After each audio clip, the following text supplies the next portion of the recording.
The only purpose for which power can be rightfully exercised over any member of a civilized community, against his will, is to prevent harm to others. His own good, either physical or moral, is not sufficient warrant.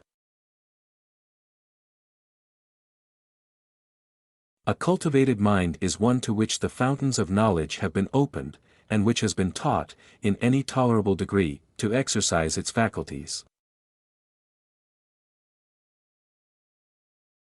A person may cause evil to others not only by his actions but by his inaction, and in either case he is justly accountable to them for the injury. There is always hope when people are forced to listen to both sides. Liberty lies in the rights of that person whose views you find most odious. If all mankind minus one were of one opinion, mankind would be no more justified in silencing that one person than he, if he had the power, would be justified in silencing mankind. War is an ugly thing, but not the ugliest of things. The decayed and degraded state of moral and patriotic feeling which thinks that nothing is worth war is much worse. In the long run, the best proof of a good character is good actions. I have learned to seek my happiness by limiting my desires, rather than in attempting to satisfy them.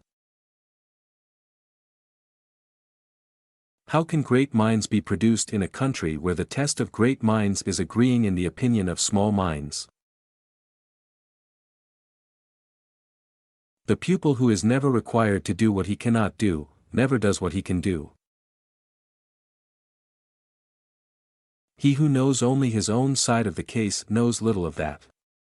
His reasons may be good, and no one may have been able to refute them. But if he is equally unable to refute the reasons on the opposite side, if he does not so much as know what they are, he has no ground for preferring either opinion.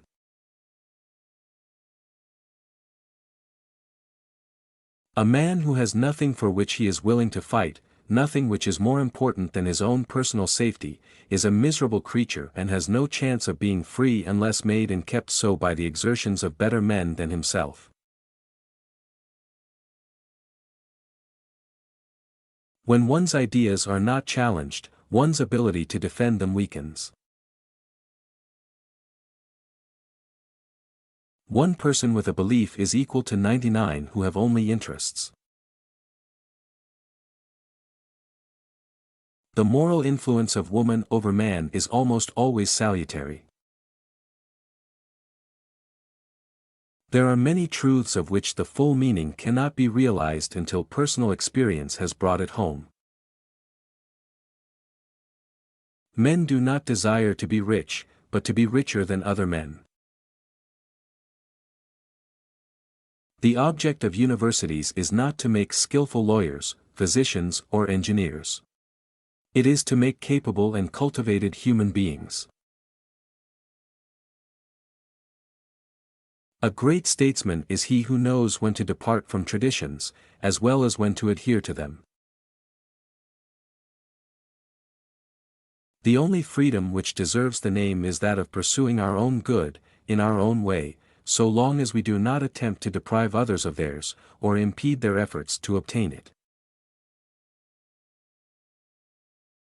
Genius can only breathe freely in an atmosphere of freedom.